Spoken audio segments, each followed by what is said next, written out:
never inside. Where you going, boy? Never inside. Where you at? Never inside. Inside. The never inside theory. Are we going outsiding? That's the theory. Let's outside. Outside ain't easy. The P-Bros are back.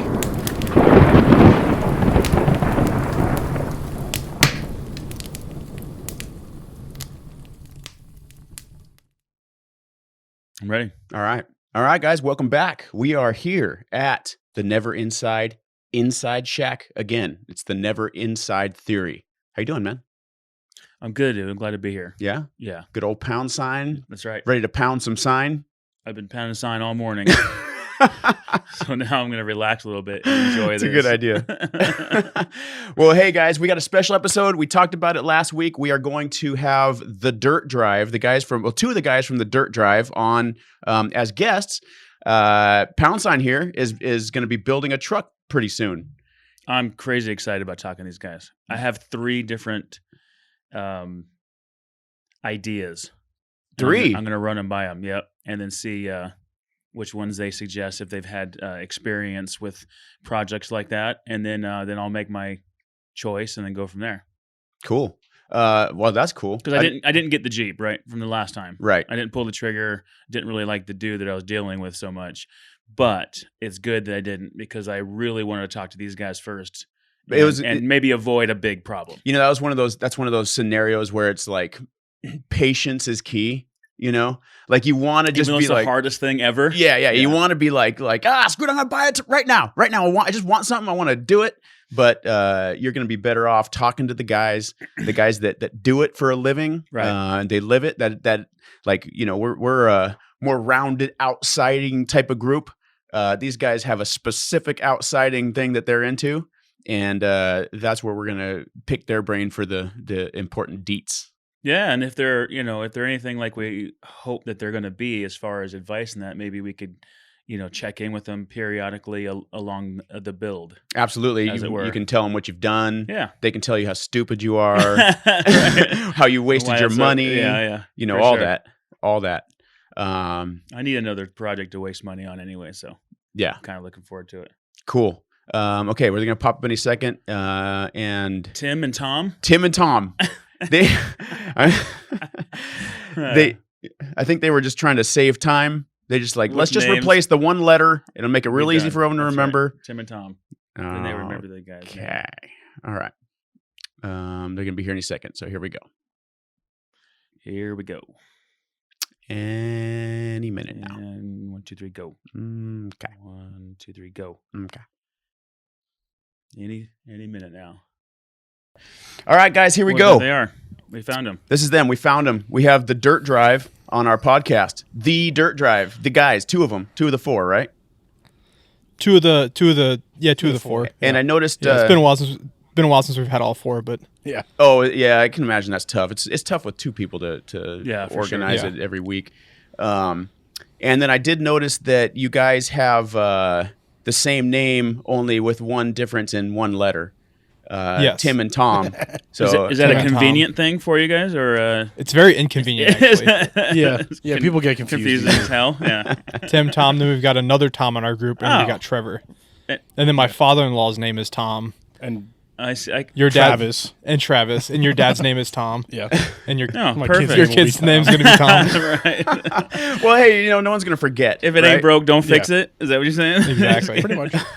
Well, hey, we really big fan of teas. We appreciate you guys coming on. I know it's kind of a weird scenario because I mentioned this in one of our other podcasts that. So in trying to grow this thing, what I've done is when I'm bored, I'll go, which is very rare, by the way. I'll go and jump on Instagram, and I'll go to a Instagram account that's like our own, and I go click on their followers, and I start following all those people. Mm-hmm. And by doing that, then those people see me, and then they'll some of them will potentially follow back. So it's a way to. So I found a hack to that. Oh yeah. If you go, so that way you don't end up following a million people.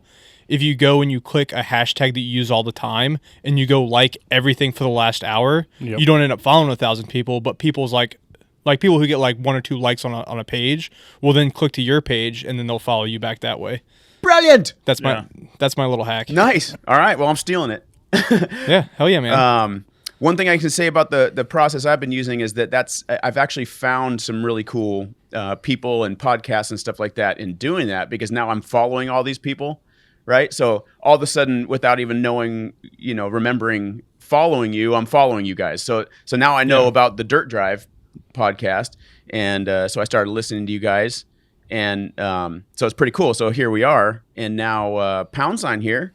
He's excited to start a new build. He's wanting to get into to wheeling, as you guys call it. Yeah, well, let's do this. Tell me about your guys' podcast. So I don't listen to podcasts very much at all. I'm super busy. I love making them, but every once I don't always go back and listen to them. But Luke has. But tell me about what your podcast is about. So the way we got started is where we're sitting now is Tom's shop. So Tom has a 4x4 shop. Okay. So days after the shop, we just like sit in here, hang out, have a beer. Customers would come in or just hang out. Yep. And they would tell us like, oh, you guys are fun to listen to talk, because we've got a wealth of information about like what we do. And we heard that for years. Yeah. So we just decided one day, about just under a year ago, to just start recording our conversations.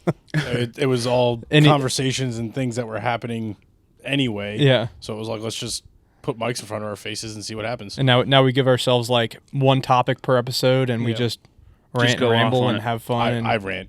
You rant. You do a lot of the ranting. Well, it's, so Tom, I think it is. It's funny to put a face to the name, because I listen to your rants. I've listened to probably 3 or 4 episodes of you guys, and yeah, your rants they're epic. Thank you. He's very good at talking. Yeah. But yeah, so we do anything and everything off-road, from hardcore rock crawling to adventure wheeling to overlanding to, hell, I like to go hiking, but we don't talk about much. No. I got into off-roading, so I don't have to hike. Yeah. I have to go to all the same places without Okay, walking. now you're talking my speed. You and Poundsign are going to get along well, dude, because we go hiking and camping a lot, but I am definitely more of the fill the back of the truck up and then get to a crazy place in the truck and have all your stuff. And Luke's certainly more into cram as much as you can in a 50-pound pack and then hiking out somewhere. So That sounds we like meet work. somewhere. You guys are both. It does, dude. That's so funny. You guys are both former military, right? We are. Yeah. Okay. Are you guys? Air Force Yeah, and Marine. Both fire department. Oh, okay. Yeah. Close enough. So close enough. You guys actually did something probably where Yeah, we were just hanging out. Not really. I just like to drive the fire trucks. That's all I mean, can you blame the guy? Cool. Well, But so I'm guessing I'm really bad at names, and How do you forget Poundsign? Poundsign, and the other name is just the never inside. Yeah. Oh, it's Luke.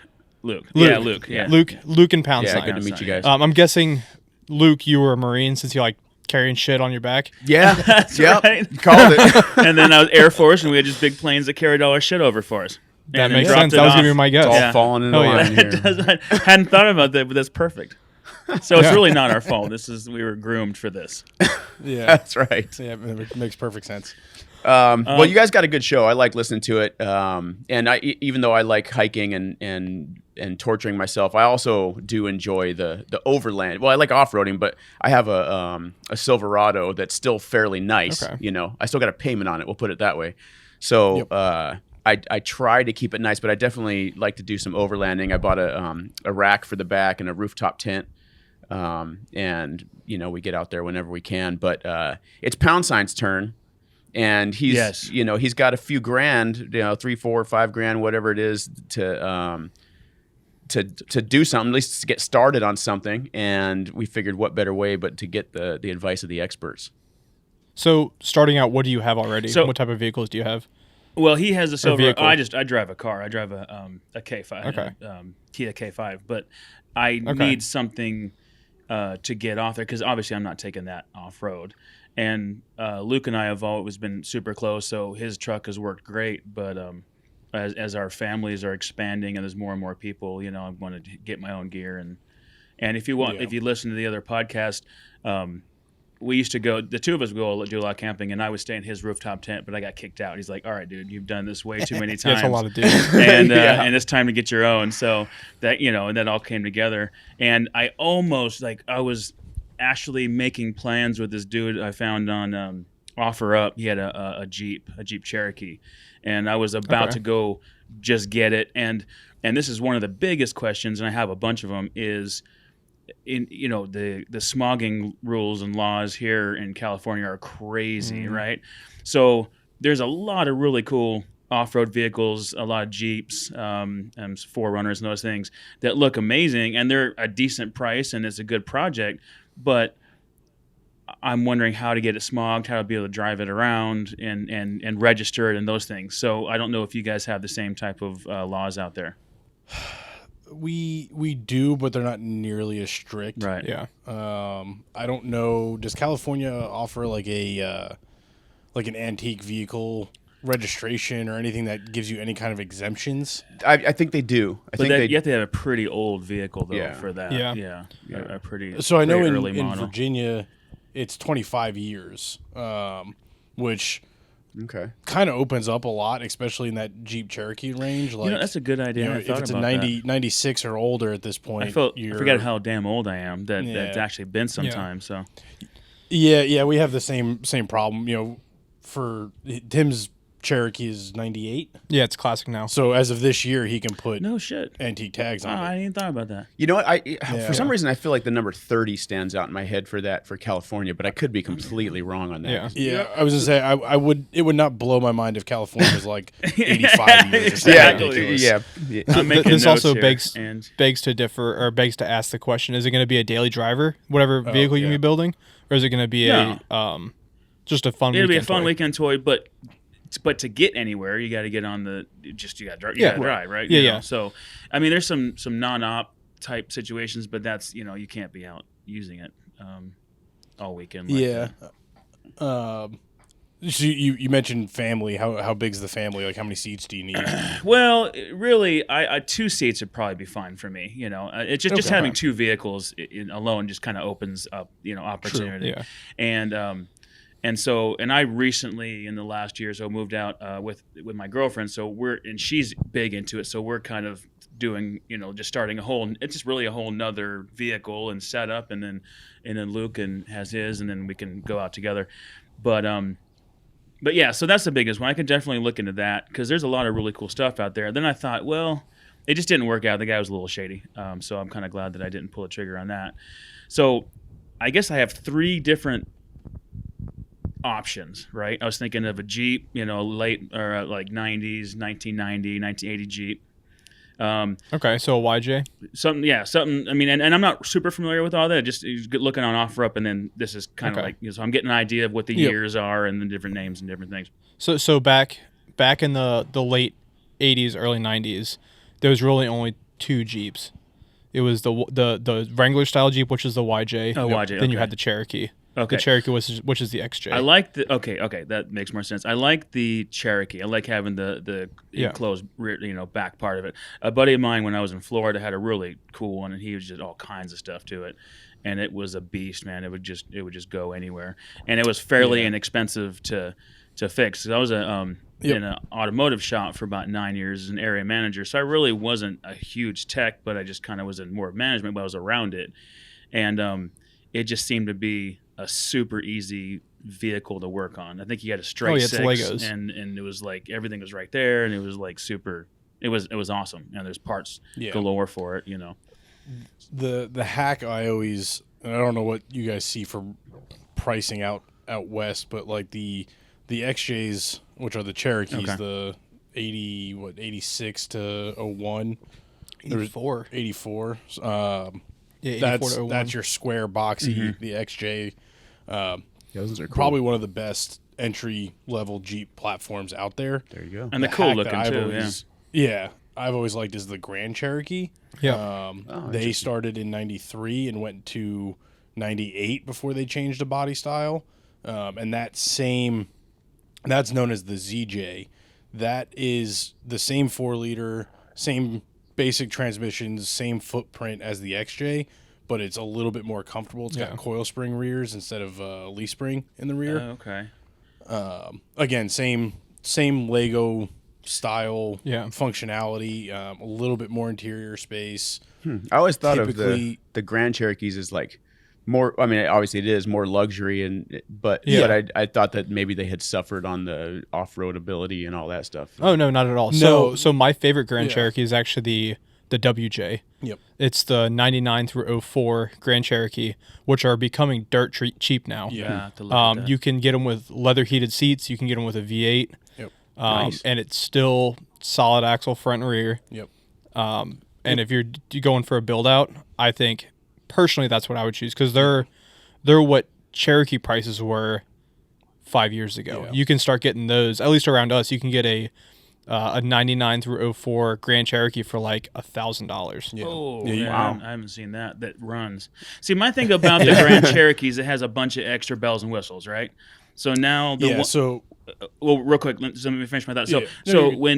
So because of that, now that they're older, the Grand Cherokees have a bunch of bells and whistles that are all broken now, right? So nothing works on the inside, and it seems like there's just more stuff, right? Whereas the other Cherokees had less stuff to begin with, so now it's just kind of a cleaner kind of vehicle to work with. And that's my experience. Yeah. So for me being mechanically inclined, I'm not a mechanic for a living. I inspect buildings. Okay. I'm in and out looking at fire sprinkler. But obviously, and you guys are doing your thing over there, so. Yeah. Oh, I don't work here. Oh. I don't work in the shop. I tried to. He didn't want me. You're just the guy on the couch. Fair. He changes on the oil couch. every so often. There you go. Okay, all right. Fair enough. But yeah, those little like bells and whistles Are usually are easy fixes. super easy fixes. okay. And if you can tell your wife or girlfriend, hey, we're going out this weekend, but the Jeep has heated leather seats. Yeah. She goes, oh, I may be interested in coming with you then. Fair enough. Yeah. That's a good angle. That's a good point. I completely agree with the mentality of the less you have, the less there is to break. Right. And I think there is definitely a function of that. And I don't know if maybe I'm just starting to get older. The but creature comforts are the awesome. comforts, especially in an overlanding sense, are totally worth the effort. I mean, yeah, some of it is outdated. Like there's Grand Cherokees that have 6 CD changers. Yeah, right. Like, Yeah. Nobody has 6 CDs anymore. I don't know. I could probably But dig some up, dude. I'll be honest with you. I'm sure I But have my they little are- case somewhere in the back that I couldn't. They are throw away. den style radios though. Right. So, but like Right. switching to an aftermarket radio on super those easy. is really Right. simple. Yeah. It's not all integrated like nowadays. Yeah, Yeah. and you typically get higher quality speakers. Like That's a good point. the WJs would have some of them were factory standard Infinity sound systems. So like now you're not if you like music and you want something good to listen to, a $200 radio off Amazon and you've got a good sound system. Yeah. That's a good point. Where like the XJ, I think It's just standard- garbage. Standard was like 2 speakers on a rear soundbar in the trunk. Right. Yeah. It's like, it sounds like it's coming out of your cell phone. Yeah. Exactly. Yeah. And that's assuming those speakers still work. Sure. And the That's wiring's a good still point. good, yeah. Okay. Power windows are, again, a creature comfort that's not necessary, but if you're by yourself, you don't have to lean over and roll down the other window. It's those little details that like you don't think about because you don't necessarily want to fix it. Does help. But it's nice to have it. Yeah. So Yeah, and that's like we talk about. All right, Tom's got to step away for a second. He's got a customer just walk in. okay, yeah, no worries. But that's where I start. Like we talk about building a race car because we like things that go fast. Absolutely. But I'm like, I would still want those creature comforts because could you imagine doing like 100 miles an hour in the desert with your heated seats on in February? That sounds awesome. That's pretty cool. That does sound pretty cool. I'm not gonna lie. Yeah. Let's do that, dude. So what is your take on? Okay, so there's a second part to this, and it's I was looking for Jeeps that are already kind of built out, right? They already have aftermarket suspension. They have racks on the roof. They have the winches on the front. Look cool. I'm sure it moves that cost up. Yeah. So Yeah, I don't know what your budget is that you're like looking to work with. it looks like $5,000 would get me something cool looking, right? So, Yes. but I know that's kind of an ignorant way of putting it because, and what I'm hoping to get from you guys is like, all right, well, it looks cool, but you said coil springs as opposed to leaf springs and these things. Like already, I was like, oh, well, it's a shit. starting point too that I would think. Yeah. It's like just it doesn't have to be done when you buy it. You buy it, Right, and correct. right. You start So upgrading Right. everything. When it comes to doing a build out, I would actually suggest, if you can, starting with a stock vehicle. Right, that was my question. yeah. Absolutely, and then build from Yeah, there. so that way you can figure out what you want. Because my build, if I do an overland build, which I don't have right now, but I'm considering it, Yeah, would be completely different than yours, which would be completely different than Tom's. sure. Everyone's stuff is different, so why pay for someone else's project that you don't know went into it, and you don't isn't designed for you. Yeah, and Yeah. I think that the more and more that I look at them, I'm like, well, I like that on that Jeep, and then I like this rack, and I like those tires and wheels, and then so getting something stock was just like a fairly recent idea. Like maybe we do that, and then put a little bit of money into it. Because of course you want to roll off of the lot with a Jeep that already has big ass wheels, and then we can go camping next weekend with it, right? Like Yeah, I want to yeah, do that everyone immediately. wants that, yeah. But maybe it can still get out there on the smaller stock wheels, and then just build it from there. That's a piece of advice that I tell almost everyone when they ask us or me how to build a Jeep, is buy something stock. Yeah. Go out there and use it and figure out how you want to build it. Yep. Because you may not need 37-inch tires, lockers front and rear, Right.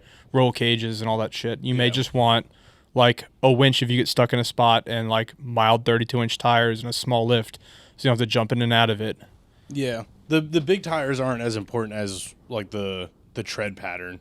Getting a good all-terrain or mud-terrain tire in the stock size will be better than going to a bigger tire in a street tire. Interesting. But doesn't that look funny, all jacked up with little tiny stock Not really, tires? actually. Now? So I mean, It can. It's a preference thing. I don't. yeah, it's the trick I found is we lifted my wife's two-door JK. We did, which is the new 07 through 18 early Wrangler. Just like the 4-door. We put 2.5 inches. It's a two-door. Two-door? We put 2.5 inches of lift on it, but it wasn't ready for tires. So what I did instead, because it still had the factory tires on it, I put wheel spacers on it, and it doesn't look goofy. So you can set up okay. That's cool. you may want the lift or whatever, but you can set it up so it doesn't look weird. Like offset and wheel spacers kind of make up for that Yeah. goofiness a little That bit. makes sense. Yeah, I think we've established here that half of it is half of the important part is functionality, and the other half is how cool does It's got Poundsign look. look. Yes. Yeah, I Yeah. mean, The cooler it looks, the we easier want it to is pull to the drive. doors off and go drive around, and so that brings me to the second option, is some kind of an overlanding buggy, or more of like a sandrail buggy type vehicle, Okay. right? And then So not street legal. no, but purpose-built. still street legal, right? It's just something but you're not going to go drive a very far distance. Maybe from here, Okay. and we can get up to, go over there on the other side of the lake.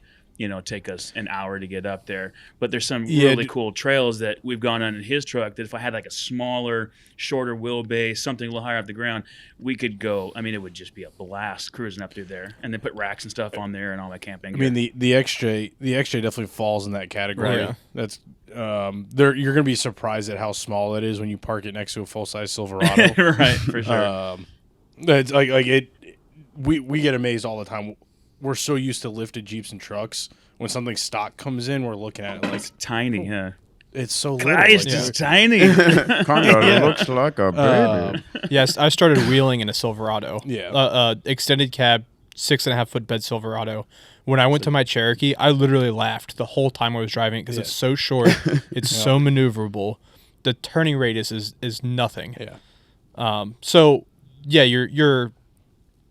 I hate to love on Jeep so much. I was gonna say we're really See, fanboying it's the okay. XJ. I And know. it's okay if it goes there, right? That's exactly what the idea is, The problem with any Jeep is going to be storage space inside. Well, but compared to a smaller like buggy side by side type Correct, thing, yeah, you're yeah. gonna lose all of You're that going to lose all the storage. storage. Right. And the purpose of overlanding is to Bring get it out with and you. adventure for thousands of miles Yeah. and have all your equipment with you. Absolutely. Yeah. That's the way I look at And it. you want to be able Yeah. to put it inside So that's where the Inside, Cherokee outside. comes in. Is you can lock it all up. Right. Even with his Silverado, we head out to the desert, and anytime we stop to go get supplies or beers or whatever, Someone's got to stay. Someone's got to outside. stay with the truck Yeah. because everything's in the back, right? And so Yeah. we're just sitting there. Yeah, I think the XJ, ZJ, WJ, the Grand Cherokees, all that stuff is a great starter platform because of the price. There's definitely better suited 4x4s out there. The 4Runner is definitely a bigger one, especially the newer. If you had to haul 4 people and all of your stuff, the 4Runner's almost the guaranteed way to go.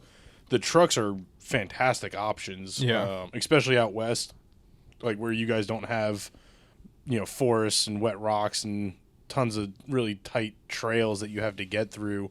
If you're mostly desert and kind of open area, a full-size truck is hard to beat. You're gonna drop your plug for Skinny Guy?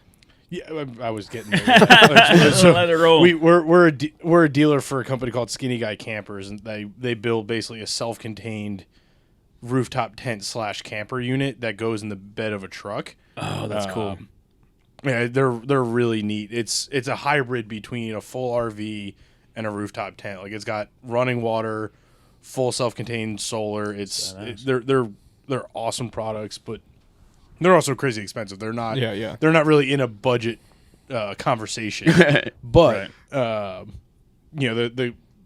of their brand ambassadors was delivering a camper for us today. That's why we're so late coming on, Yeah. because Tom was literally taking delivery of his camper. Oh, And That's awesome. he's in a Dodge 2500 Power Wagon. holy crap! And he's wheeled everything from Arizona to Maine. Wow. And it's pinstriped and bumpers, half torn off, and it's a massive truck. It can be done. It's just you got to care a little less and have some, be willing to ding up the bank's truck kind of thing. Yeah, we run into that a lot with Luke's truck. We're going out there in the desert, Yeah. and then as the trail starts getting more and more narrow and the trees are coming in, now it's And you start hearing the scraping on the side of the truck, and he just kind of cringes a little bit. Yeah, that's why you get the white one, so you can't see all the pinstripes. Yeah, I did the opposite. I got the candy apple red, and it just shows freaking It's beautiful as long as you Right. don't see the pinstriping down Yeah, the yeah. sides, But what are you gonna do? Not use the truck as a truck? Exactly. Yeah. That's what it's for. It's Yeah. a truck. Yeah, I can't bring myself to not go use it. Yeah. I mean, is the main goal just to get a smaller vehicle than a truck to go off-road, go camping, and haul your gear? No, because let me tell you the third option that I thought of on the way here, a little short school bus with big old wheels, big diesel engines, and then just turn into like this overlanding beast.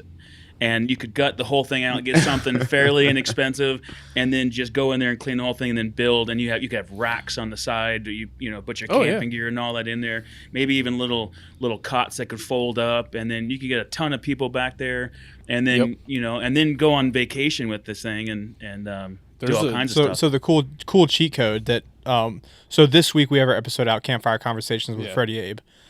He's got a shuttle bus that he pulls his dude. Jeep with. He literally has that. He literally has That's that. cool. Yeah. The cool thing about the shuttle buses is his isn't a diesel; it's a 6-liter. Okay. 6-liter Chevy. Yeah, Um, it's an LS. Got to clarify, 6-liter Yeah, Chevy. for the non-automotive listeners.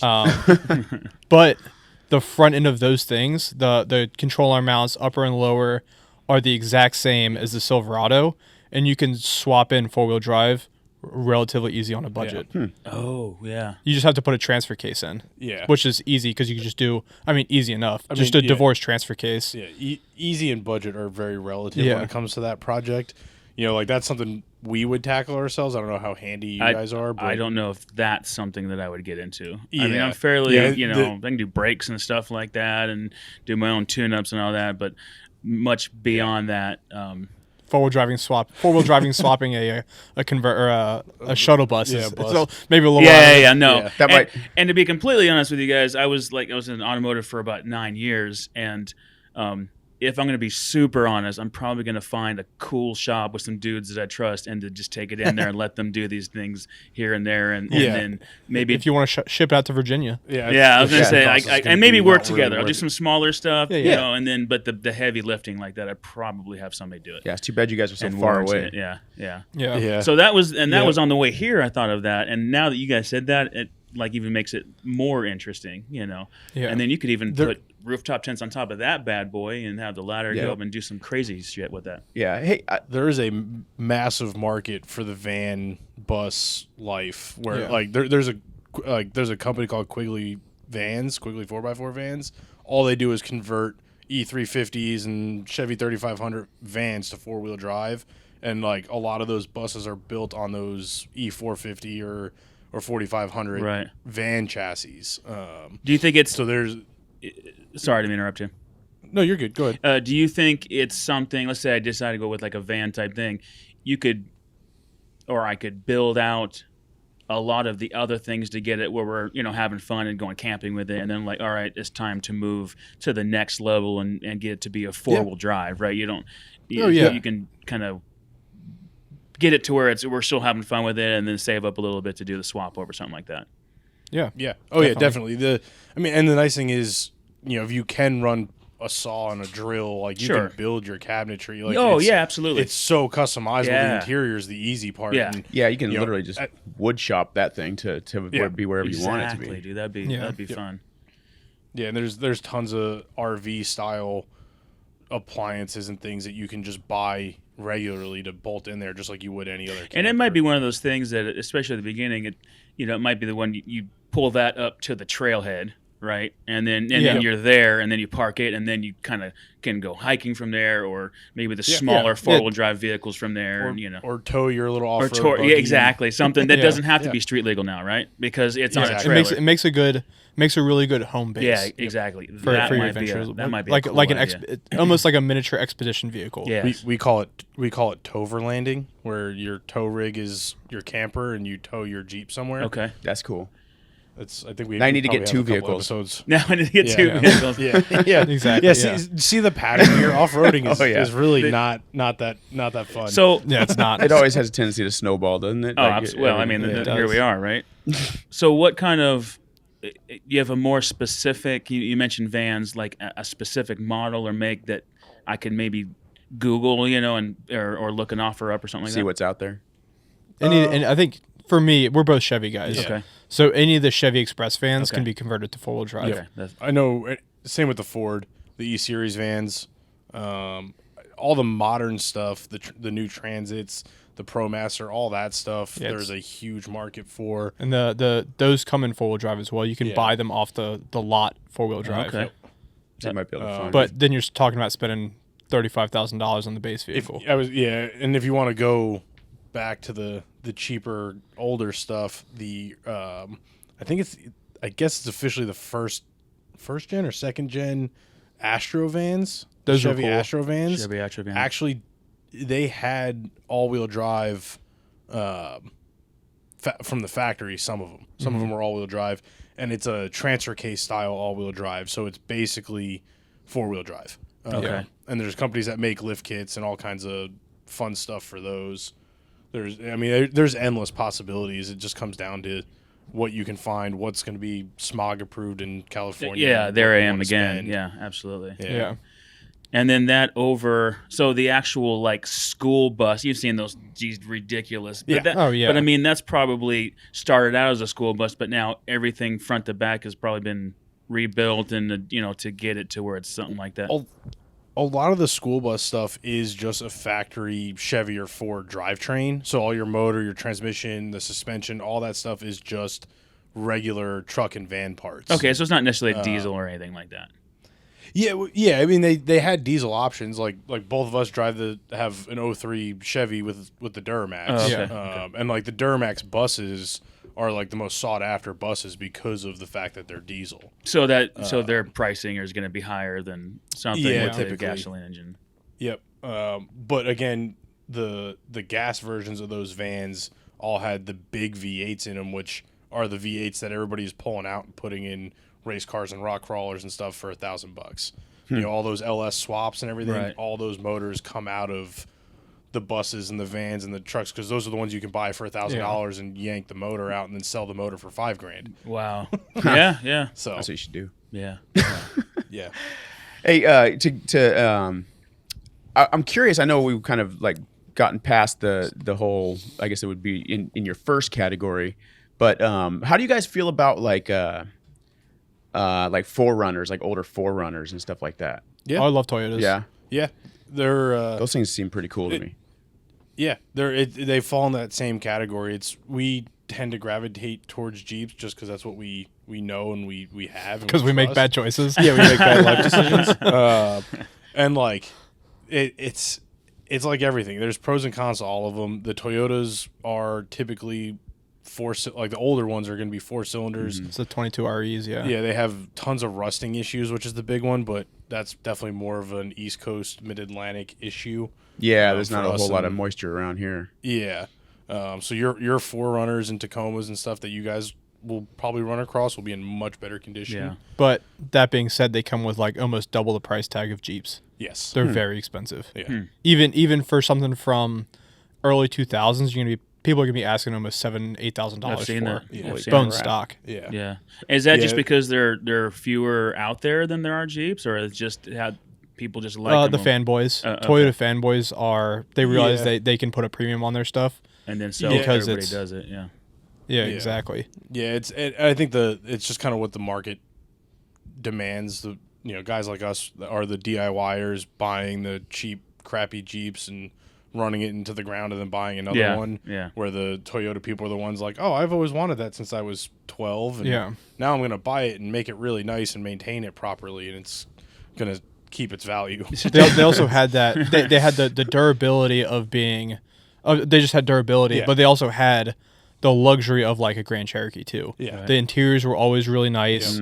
At least the early 2000s stuff. It was always Yeah. nice interiors, Yeah, you get put into together Land well, Cruisers. and it's a Toyota, so it's gonna last forever. I mean, they get blown up over in the Middle East and they still drive. Yeah. That's crazy. So- That's crazy, huh? yeah.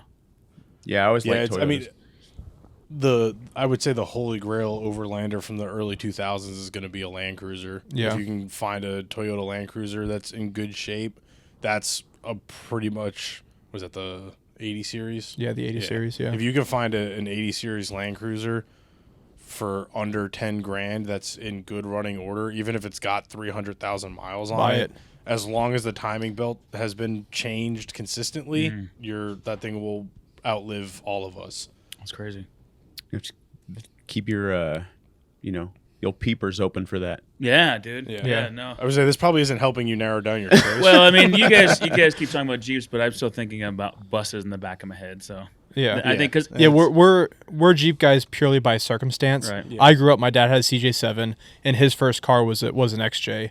And my parents had Grand Cherokees yeah. growing up, which is why I've always gravitated to the Grand Cherokees. And But Tom, don't you own like a moving Jeep f- shop or something like that? Is that where you guys Yeah, are at right now? yeah. Okay. He owns Yeah. a 4x4 shop. yeah, It specializes in Jeeps. if you walk No, into it, it looks like a Jeep shop, right? Exactly. Yeah. the joke I always make is the only reason our parking lot is full of Jeeps is because the Toyotas don't stay here for more than a couple of days. right. Fair enough. The Jeeps are the ones that require all the work. So Yeah. Yeah, we have a business partner in one of our other ventures, an axe throwing lounge that we own, and Oh, nice. yeah, and he has a Jeep, and dude, since we've been partners with this guy for about a year and a half now, going on a year and a half, and he's had his Jeep in the shop so many times, and then he had a rebuilt engine put in, and then he got it back, and it had like a ticking on it. They had to go take the whole thing apart and like redo the whole thing again for him, and It's a 3.6. I was like, let me guess, it's either somewhere between 2012 and 2016. yeah, that sounds about right. It's like it's a common issue. Yeah.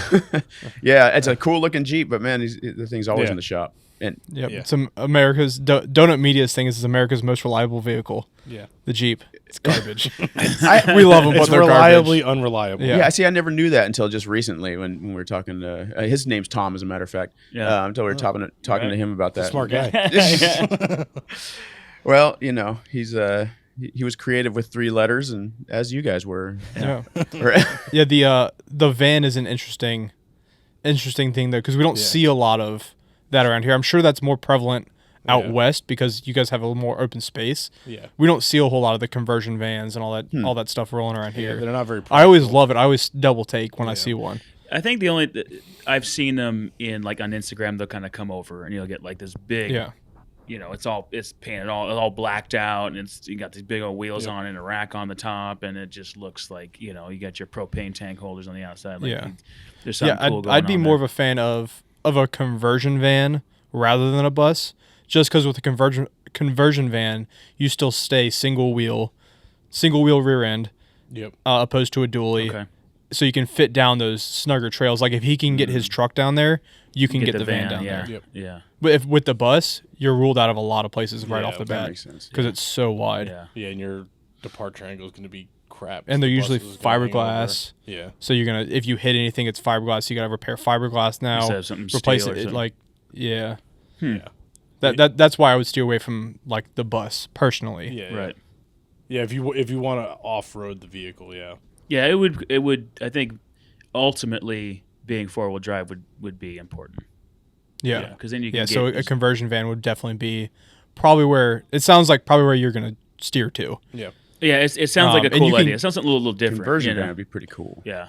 Yeah, and you can get them for cheap because like all those old, like I said, all the old work Fleet vans, stuff, yeah. like the fleet work vans, few $100s. I was saying the nice thing for you guys Yeah, is that's a good the call. fleet stuff has probably been maintained well enough to pass your smog tests. Right. Yeah. Exactly. Because they're all work vehicles. That's a good point. You know, look at the auction, the government auctions and stuff. You can usually pick one up for a couple I didn't even grand. think about the auctions. Oh yeah, auction sites everywhere. Yeah. And they're like all that stuff, like because of the fact that there's millions of them out there, parts are readily available. Right. They're easy to work on. Like they were designed to be worked on quickly, Maintained easily by as a vehicles. fleet Yeah. vehicle for sure. You also maintain, depends on what you, I think all of them have V8s. If you get an Pretty old work much, van, yeah. you got the V8 power. Mhm. You've got the 12 bolts or 14 bolts. That's probably a 12 bolt depending on which vehicle in the rear end. So you got a strong rear axle, Oh, a 4L60, 4L80, it's probably all 4L80. probably 4L80. So a strong transmission until it's not, and then it sucks. Ask me how I know I put two of them in vehicles. Right. Okay. Yeah, that's if you're not leaning towards like a Grand Cherokee and you're leaning towards a van, I'd definitely suggest like obviously a Chevy van, Chevy work van. Yeah. I think that'd be sweet. Put a rooftop tent on top Yeah, of it. that would be paint cool. it paint it like matte green, Yeah. like an OD green. Yep. Yeah. Set of bronze wheels on it. Yep. And then you could get Oof. the little buggy that like we just mentioned. It doesn't have to be street legal. That you pull Yeah. behind Yeah. it, get where we're going, and then just haul ass up the mountain or wherever Yeah. you're gonna go. You know. Yeah, the side by side UTV Yeah, something world like that. is crazy. God, it's crazy God, right it's now. expensive though. Yeah, those things Oh yeah. Oh yeah. Yeah, you can buy two vans for what you would pay for one. Yeah, new yeah. Can-Am. Yeah. Yeah, those things are insane. Yeah, that's when you yeah. get the shitbox Jeep and put the shitbox Jeep on the trailer, Yeah. and then run to the trails that way. Yeah, that's the way to go. I think you should do. See how both. it spirals every time. Yeah. I mean, you It know. always comes back to a trailer and a Jeep. Fuck. So you guys are in the wheelin' world, as they say. And so how often do you guys actually get out there and do this stuff? I know you're living in it, so you're working on the things and upgrading them and doing all the cool stuff to them. But how often do you get out there and really explore your passion there? Not enough. Yeah. So I go. Tom runs the shop, owns the shop, so he's busy doing shop things. Usually. I work a 9 to 5, Monday through Friday. I work for the local government, so I get weekends and holidays off. Right. cool. I go out about once a month Okay. ish, once a month, once every other month, which is fun. We use my wife's 2-door JK for like overlanding in Virginia because we've got the George Washington National Forest. That's cool. We've got 5,000 miles of off-road trails Wow. in national forests in Virginia. So we go explore there, and then when I want to just do some stress relief and beat the shit out of something, I've got my Cherokee, and I just There you literally go. beat the piss out of it in the woods. Yeah, Hell that's yeah. cool. That's what you Sounds need. fun. Yeah, I think I'm gonna do something like that. Oh, it's dangerous. It's you want to talk about spiraling. Yeah. Dude, go get into rock crawling. Yeah. I bet you could spend as much It's- money as you want on thing too. Oh, more money than you want to. Yeah. And you'll can't imagine. become a mechanic. Yeah. You'll Right. become really good at working on it. Out in the field too, I imagine, huh? Oh yeah. Yeah, you have to. Yeah. Yeah. So a you lot don't of have a the choice. people that we wheel with build their own shit because if you don't build it, that means you don't know how to work on it. So if it breaks on the trail, You know, you're relying on the people around you to fix That it. makes a Right. lot of sense. Yeah, and I bet Yeah. that only happens a couple times before they stop inviting you out. If everybody's Exactly. got to come to your, you're not. Or we start sending a bill. Yeah, exactly, right. That's, it's like, oh, that's road service. That's $400 an hour. right. Exactly, dude. Yeah, we get out as much as we can to go wheeling. Yeah. It's always never as much as you'd like, but between the podcast, we're all married. Yeah, that sounds three of us familiar. or two of us have a kid or a kid on the way. Yep. So Yeah, it's being young adults and trying to have a hobby and careers is tough. Oh, no doubt, dude. Ain't that the Preaching to truth? the choir. Yeah. I mean, we have literally talk about going hiking and camping every week, but when was the last time we actually got out there? Yeah. It's been a little bit. Yeah. Yeah, I live on the Appalachian Trail. Oh, cool. So the Appalachian Trail is 2.5 miles from my front door. Wow. That's awesome. I'm on it every other month. That's cool. I'd like to be on it every weekend, but I'm on it every other month. It's not nearly as much as I should That be. 9 to 5 life sounds pretty good. Yeah. I'll tell you what, the 9 to 5 life is usually, it seems to me, a little better than the entrepreneur life, where it's always you're always being pulled in a different direction. You know? Yeah, I do it to myself is really the problem. Yeah. We have a tendency to all do that. I can't. I have trouble saying no to fun things. I do too, but Same. Yeah. Yeah. I've got the restriction of work to limit me. Unlike today, I took the day off work today just to come Yeah. hang out and chat with you That's guys pretty and cool. drink beer. Yeah, that's- What yeah, you're like, Appreciate well, I that. don't have to go to work today, so You guys are already in Yeah, the hell yeah. the hour frame to be able to drink beer. It's not past noon here yet, so Oh, you can drink beer before noon. true. You can't drink all you day can if you drink don't Bloody start in the Marys morning. before noon. that's true. It's a true thing. I actually had to give that up because I had a little problem. It's a little too much fun for me. Yeah. My problem is that I'm too good at drinking. So Okay. you know, I had to back off from it and making like other The people problem look is bad. there's no problem drinking. Yeah. You know, everyone's trying to keep up. It's hard. So, but do you guys have any favorite like trips that you've been on that have just been like epic? I mean, do you guys just go out like when you're talking about out like once a month? Is that it's just like a day of off-roading, or is that like a week-long trip, or what do we?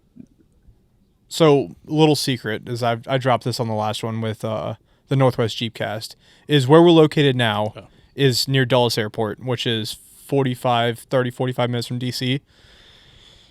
If you go another hour west, there's a place called the Cove Campground, which has some of the best off-roading in like on the East Coast. Wow. That's cool. That's So awesome. that's generally where we go. We also go up to Pennsylvania, Roush Creek and AOAA. We've got a plan to go to Good Evening Ranch down in Tennessee. Yep. Oh no, Good Evening Ranch is West Virginia. Is it West Virginia? Yeah, it's West Virginia. But yeah, I forget the question. Fair enough. Just like if you're out for like a day, are these like day trips? Oh yeah, These yeah. weekend We're trips? usually day trips to the Cove. Yeah. Gotcha. Okay.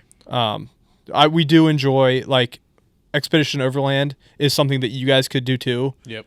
Expedition Overland West or Overland. I've heard that before. Overland Expo. Overland Expo. Overland okay, Expo. I've definitely heard that. Overland Expo. Overland Expo West is an event that we're going to continue to attend every year. They do a show in Virginia and they do a West Coast show. There's 4 of them.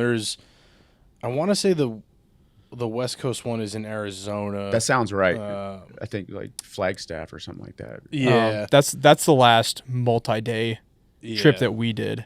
Well, I mean, if you don't count our road trip to Vegas, That's not that that was kind of an epic drive. that wasn't a 4-wheeling trip though. It was on the way home. Yeah, I missed that. I did get married. So we yeah, did. right. Po dumb Yeah. bastard. Yeah. Yeah, I am definitely I'm a road trip adventure guy. Like I love the rock crawling and like it's fun. And for me, I want to like add the adventure part into it. Like I want to load everything onto the truck and the trailer and just disappear for a month kind of thing and go find new places. Sounds like do, so much fun. Yeah, do new that's things. cool, dude. Oh yeah, If you had a month, right? and Yeah. and we did this past November for the SEMA show, which is a big like aftermarket automotive SEMA. convention in Vegas. We rented a car. It was Tim, myself, Trevor, who's also on the podcast, and PJ, who's on the podcast all the time. And we drove from Virginia straight through to Vegas. And it was basically 36 straight hours That's crazy, dude. in the car. And I realized I had planned the road trip and I forgot to factor in time zones. So the goal was like, oh, if we do 36 straight hours and we're on schedule, we'll roll into Vegas Monday morning and we'll hang out for a few hours, check into our hotel Monday afternoon, and we're good. We left DC at 5:00 on Saturday night. Yep. And on Sunday afternoon, we were like entering New Mexico, and I'm doing the math like, oh shit, We're gonna get to Vegas. we're gonna be in midnight. Vegas at 3 a.m, and we're gonna have to spend 12 hours until we can get a hotel. Like, You're like, don't that's worry, a everything's still problem. open. We'll figure it out. Yeah, but then it was like, oh man, 36 hours in the car. Like, then we're gonna have to wander Vegas for Yeah, 12 that's hours hard. without Tired. showering or sleeping. That's a lot. Like, Yeah. yeah, so we ended up stopping in Flagstaff and going to the Grand Canyon, and it was like, that was, at least for me, the highlight. trigger. It was one of the highlights of the yeah. whole trip. That's cool. It was the trigger of like, holy shit, like we haven't even started our trip yet. Like we still have an entire week in Vegas plus our drive home. And then we ended up taking a different route home and driving through Moab and Colorado, Nice. on like some dirt roads and stuff that I knew from when I lived out there. And that was just basically 9 straight days of driving. What are you It guys was- driving for that long? Is it these trucks that you have, or? No, we rented a car, and they were dumb enough to tell us to pick any car in row 6. Right. And row 6 had a brand new Jeep Cherokee Trailhawk, Oh wow. Nice. which is, I mean, it's basically a Fiat. It's not really a Jeep. It's a Fiat with a cool computer. Yeah, but it's a little bit off-roady. It's got an all-terrain tire, sits a little higher than the regular Cherokee. It's not at all like the XJs. Horrible on fuel mileage. Oh, yeah, it did not do good on fuel. Our original plan was to get like a sedan that would get 35 miles to the gallon, and we ended up in a V6. They got 19. Jeep that got 19 miles to the gallon. But That is more fun though. oh yeah, well, and that's having that as the rental definitely Oh, made it easier. And When we were in, there's a. oh, I'm sorry. Go ahead. I was gonna say it's definitely. I want to do more of that with more off-roading. Yeah, like, and that's the inspiration to like yeah, to get further into overlanding, because with our Jeeps we can't can't go anywhere. anywhere. The We end can of my do driveway's a long trip. yeah, we Yeah, can that do makes sense. eight miles over 8 hours. Yeah. That's how slow we go, just rock crawling. Yeah, okay. So 5,000-mile road trip Yeah. isn't something that we can do, and that's why we're looking at building our trucks. We've got the same truck, an 03 LB7 Duramax Silverado. That's cool. We're looking to build our trucks out to be able to do that. Also, pull our Jeeps around if we want to. Right. If So, yeah, we need to do that. You just need to get whatever and then a trailer, and Yeah. we can pull it with my truck. You know. Yeah. We'll do. We went. Yeah, that's definitely an option. Yeah. I mean, well, there's a lot to. I'm going to go back and listen to this whole thing again and start making notes of all the different makes and models and situations that you told me about. I mean, the easy way to sum it up is if it's got 4-wheel drive and it's got enough space for your stuff, start there. Yeah. Like you can. There's not much out there that you can't customize and get parts. Yeah, I for don't and do know whatever if there you was want like you're with. like, but with everything said, make sure you avoid the 1987 Jeep, Oh. this and that, because of there's No. always that one vehicle that the maker just really fucked up on. Like there's just one thing No, that you there's want to not- completely Like my stay first away car, from. the '82 Mustang. Exactly. Yeah. The Oh, biggest yeah, piece yeah. of shit you yeah, could ever. don't overland it. Don't overland a Fox box. Exactly. Yeah. I'm trying to think of, in the 4x4 world, there really There isn't really, one. yeah, Okay. yeah. That's They that's all why the suck. that's why the first question I asked you is all what do you have now? Like what do you daily drive now? And you said the Kia K5. Yeah. I got a little sported car. If it's got all-wheel drive, and Don't- you want to start there and just throw a rooftop tent on it, and I wouldn't. you can. You I can. suppose But you we've seen like in the national forest around us, we see Honda, like older Honda CRVs with rooftop Right, tents and all-terrain right, for sure. tires. Like you can really start Yeah, that's with true. something with four-wheel drive. You can start anywhere. Yeah. I mean, Four-wheel drive, all-wheel drive. It's all you really need, and a good tire Yeah. just to get out there and start adventuring. That's cool. the other route you can always go is trade the Kia in and get any of the modern stuff.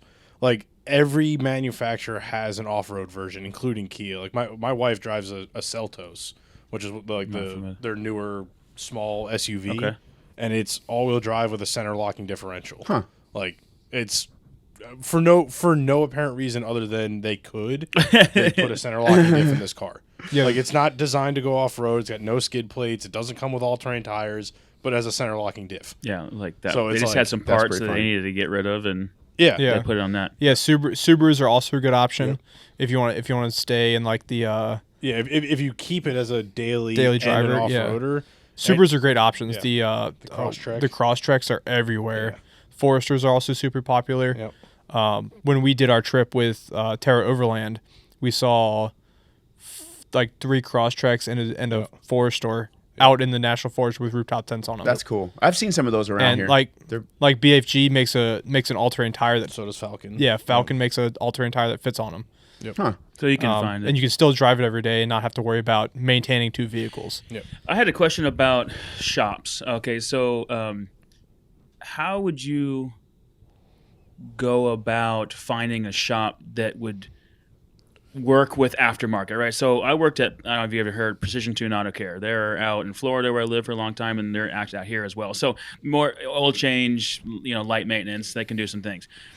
Yeah. So, but we didn't do anything aftermarket, right? Like if a customer came and they wanted us to fix it, and they're like, well, we want this and that, the other thing. No, we just put OEM off, OEM on, right? So how would you find a shop that would work on, just like a 4-wheel drive shop? Is there a keyword that you Google? Yeah. I mean, what would be the search on that? Yeah, off-road shop, Off-road Jeep shop, shop, 4x4 shop.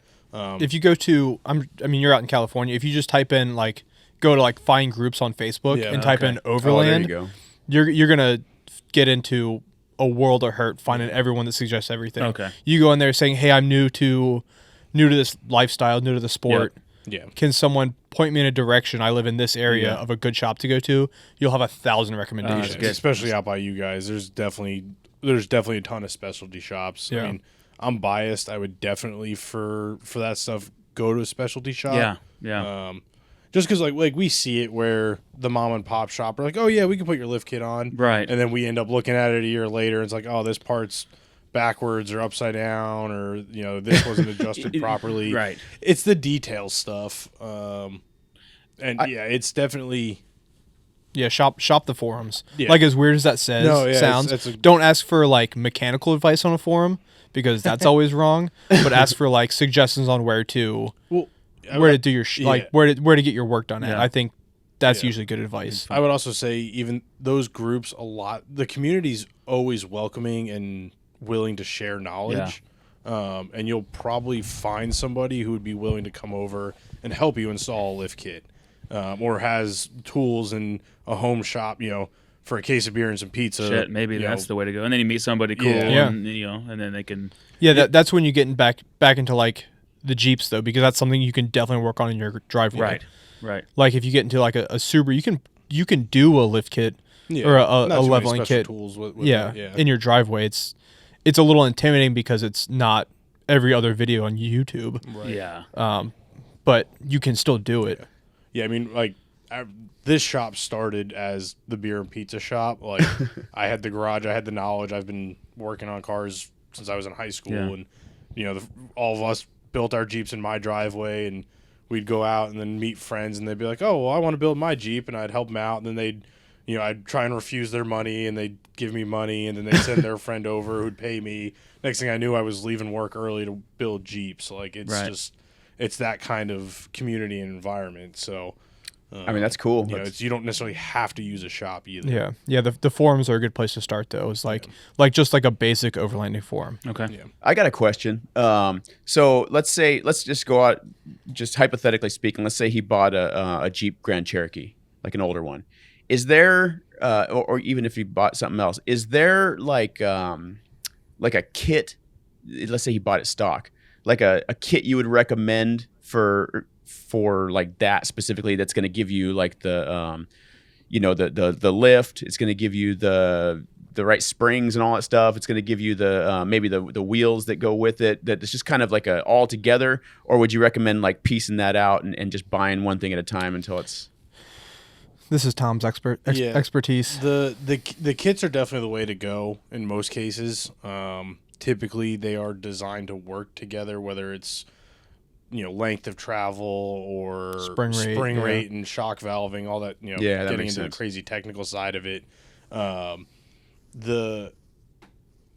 This is going to sound very typical of a shop owner, but it is 100% a buy once, cry once situation. If you buy cheap parts, you will be replacing them very quickly. Yeah, I did that with my Cherokee. Shout out to Rough Country for making a high quality product that I had to replace within 6 months. That's funny. I've got some rough country stuff for my Silverado. So rough country stuff for Silverados is different though. It's the wear parts. Yeah, the shocks and springs are really the problem. Yeah, shocks and springs and joints. So if you have like a rubber bushing, they're not the best. But if you have like solid parts, I'm sure all your parts are like because we looked at drops them. and the brackets and things. Yeah, all that stuff's good. Like the powder coating doesn't come off of it. It's actually it does, but not as much as it used to. Not any worse than anybody else's product. Right. So the solid parts through rough country are fine. Yeah. I hate to say that. I was on looking a at podcast being produced in. Yeah, I was looking at like you're not wrong. a shock system through them. So go somewhere else is what you're saying if I do that. Yeah. Okay. Yeah, for what year is your Silverado? 2020. Okay. Yeah, so there's a company called Ready Lift that is essentially rough country. Like they do the exact same thing. Okay. But what they do is they use either, like depending on the vehicle, either a Terraflex Falcon shocks and springs or Bilstein, both of which are really good high quality parts. And the nice thing with the Ready Lift stuff is they're priced reasonably. They're not the cheapest, but you're not going to spend $15,000 on a lift kit. Right. Gotcha. And for 2020, they have tons of stuff out there. And you're getting good stuff that they package together correctly. Nice. Yeah. Okay. So they all kind of work That's together. good to know. What about used stuff on Marketplace and OfferUp? Like somebody's upgrading, so they're pulling this gear off of another vehicle. It's a good place to start. That's another thing I did with my Cherokees. I've got a lot of Marketplace stuff on there. Like my wheels are from Marketplace. Yep. My gears and my axles are Marketplace. Nice. Don't do that. Okay. But as long as you do your research and like if it's got a brand on it, look up the brand, look at reviews for that brand or the model, and you have to verify that it actually works with your vehicle. Okay. Because a lot of people will say it works for this, that, and the other. Yeah. But But you want to look up the part if they have a part number with it. You want to look up the part number to verify. I would avoid like shocks and springs used, just because those are wearable items, right? I mean, they wear out. And they're being pulled off for a reason. Yeah. Okay. Control arms can be rebuildable. Yeah. Certain depending on the model and things, like certain joints are rebuildable versus replaceable. It all depends on what you're trying to do and what you're looking to spend. Not a shot, but if for a guy of your skill level, I would probably suggest something new. Yeah. For like us, we dabble in used Marketplace shit because we do what to this look every day. for. Well, and you'll know what the We know what to problem look for, is yeah. if something goes wrong. You'll be like, Exactly. oh, it's that new thing I So- put on there. So for the regular weekend warrior, Yeah. just go with the new stuff. It sucks because the price tag is bigger, But but you're getting a good product. And I was just gonna say, I think the false safety that people get with used parts is, I'm going to save money, but you buy that $500 lift kit, you put it on, it's used, it's sitting lower than it's supposed to. Your shocks are blown out. Now you're buying new shocks. Yep. Yeah. All of a sudden, you've spent $1,200, and it's been over 6 months, and you've had a bunch of headaches. And you've towed your You could've vehicle spent that- back into town a couple times. Exactly. Yeah. And to that type of thing. Yeah. You end up spending the same money and just dealing with problems versus just doing it once. Yeah, and almost every vehicle has a lift option available for it. I daily drive a 2009 Sonata, Hyundai Sonata, and there's a company that sells lift pucks for my Sonata. Right, that's awesome. That's hilarious. So everything, The Celtos, I can put a lift kit on the Celtos. yeah, everything has a lift kit available somewhere. That's a trip. That's a trip. So yeah, it's crazy. It really makes this. I hate to call it a lifestyle because that sounds so pretentious. But I think it absolutely this style is, of living. I guess it's the same thing. It it makes it so just because you available. switch the words to around everyone. doesn't change it. Yeah. Well, it's funny thing. I listened to one of your guys' episodes. I didn't listen to the whole thing, but I listened to like the first half of it. It was the We Lamborghini. appreciate the download. Lamborghini episode. You're gonna get me going. It's funny because I was listening to it while I was driving, right? But then I went and Googled it when I got to where I was going because I was like, I got to see this thing. And it's funny. You guys, I think it was you, Tom, that did not have a lot of nice things to say about how it looked. No. Yeah, no, it's my heart rate's going up just thinking about it. I'd still drive it. But that goes to show that everything, Off a cliff. everything can be an off-roader. Yeah, no, anything can be off-roady if you try hard enough. Yeah. Or even if you don't try hard enough, like Lamborghini did. Lamborghini didn't try at all, and they made it an off-road car. Yeah, there you go. You know, they just, You guys ever heard of? And I'm on the fence about this guy, but Whistle and Diesel. Oh, Whistle and Diesel, hell So yeah! I love his videos. So years ago, like when he was just started doing his thing, right? He had just like a pickup truck that he got, and he's just beating the shit out of the things. He's buried a truck, and then now he has these massive trucks that you see that are the wheels are above your head, and you got to get a ladder to get. These ridiculous projects that he has going on. Yeah, Monster Max 2.0. Monster Max, yeah, that's it. And one of my techs, because I was with Precision 2 at the time, just loved this dude. Like he would come up, and every time and it was insanity what this guy was doing. Brand new trucks, then going out and jumping them and destroying them. It doesn't have 10 miles on it. Yeah, the guy. This kid just had more money than he knew what to do with, and got huge. And it's a lot of fun. It was cool. So I didn't know if that was something you guys would be like, yeah, that guy's cool, or that guy's such a hack, or Oh yeah, it's he gets fun. some nasty. I enjoy every sort of content creation that's put together well. Yeah. Like if Absolutely, you care about it, put effort into it. Like he's destroying shit, and that just makes me happy because it pisses people off. It does, but it really does piss people off. But my enjoyment comes from all the angry people who take him way too seriously. But it's just fun because it's like, what would I do if I had if I could the just buy same a fucking Hilux thing, and dude. Yeah, exactly. There's an episode where I talk about if somebody wants to give us one of the new Grand Wagoneers that costs $120,000, I'll race it in the Mint 400. Nice. Yeah. Like You're just dying for someone for a taker on that one, aren't you? Yeah. Oh yeah. If you guys got a spare 120K laying around, Right. and wanna- I'll and that's get not back even to you the on race car that. build out. That's just the base vehicle. Yeah, I'll fund the race car part of it. That's No, you crazy. won't. I didn't say it would be expensive. Tires. Well, hey guys. So obviously, Poundsign here has a bunch of research to do now, and probably even like 10 times more things to think about than you originally had. But I really appreciate you guys coming on. Hey man, and I'm hoping. Yeah, Poundsign. If you get into a spot where you need to reach out, feel free to shoot me a message at the Dirt Drive on Instagram. We're always willing to chat about this. Dude, stuff. I think that's a very real possibility. Well, and I was You hoping guys are super cool and receptive, ahead. and I think you understand where my head's at even better than I do because you have been doing it or have friends that are doing it. So you know the first or the next 10 steps that I'm going to be going through because you guys have been there and all that. So you already kind of know what's up. So I think I'm really going to start seeing what availability is for a big van. That'd be cool. That'd be cool. Yeah, it'd be cool. And if it's cool with you guys, we'd like to have you back on. Once he's gotten a good start on this thing, and then maybe I purchase a we'd love a vehicle and then we can talk about that for an hour. Hell yeah. Yeah. I might dig it more than you guys. But So we have a whole episode about buying shit on a marketplace. Really? It is a shit. Tom, you want to talk? It's my rant. You want to talk about It's an Tom episode of me spiraling? ranting. I had to fade him out at the end of the episode because he wouldn't shut you up. just I just faded him out because I do all the fade editing. him out. That's the awesome. wrap it Yeah, up Mike, music Tom, is go coming away. on. Hey, You know, How come I never thought about that? I'm doing it right now. Watch this. No, just kidding. See ya, Pound Sign. Yeah, we appreciate you guys reaching out. We love. I mean, that's one cool thing that we've found with like the podcasting world is everyone's so receptive. It's like cool. we've reached out to podcasts that have hundreds of thousands of views an episode, and like everyone's just so chill. So I really appreciate you guys reaching out. That was sure. That was a surprising message to get. And, That's cool. You guys got a good show. We really appreciate it. Yeah, and it's right up the alley of Thanks, what guys. we needed at the time. So, I'm going to keep listening regardless. And but I'm sure Poundsign here will start listening, especially as he starts getting into this. And you guys keep up the good work. We appreciate you being willing to come on our little modest show here. Yeah.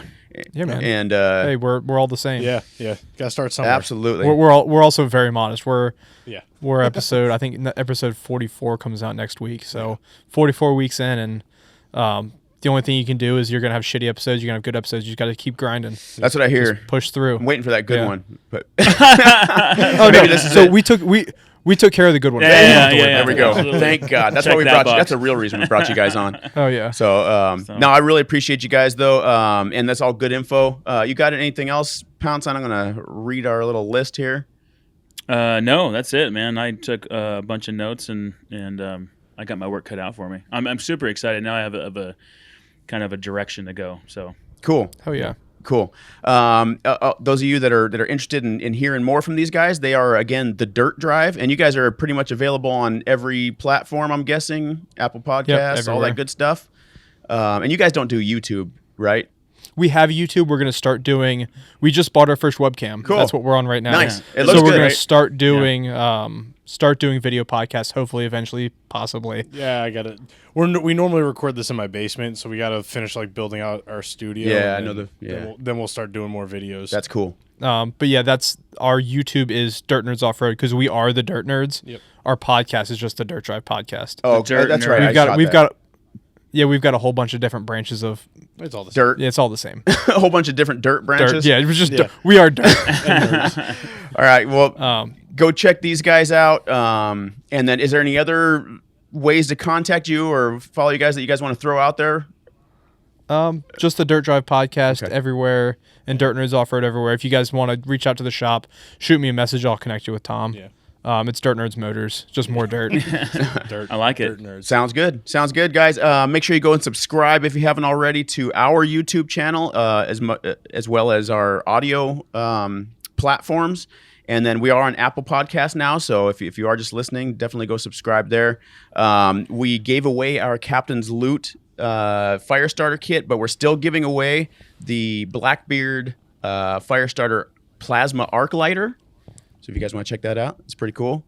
You can win too if you just go enter your email address on our website at the neverinsidetheory.com. And that's it. Email us with any questions. Buy some stuff from our website, neverinside.com, if you want to help support the podcast. And we got some cool clothes on there and all that good stuff. And that's pretty much it. I'm out of things to say. Awesome. Cool, guys. All right. Yeah, we appreciate you having us on. Thanks again, guys. We really appreciate you. And looking forward to the next one. Thank you again to all of our outsiders. Please check out our website, neverinside.com, for all of your gear. And you can reach out to Never Inside on Facebook and at Never Inside on Instagram. Let's outside.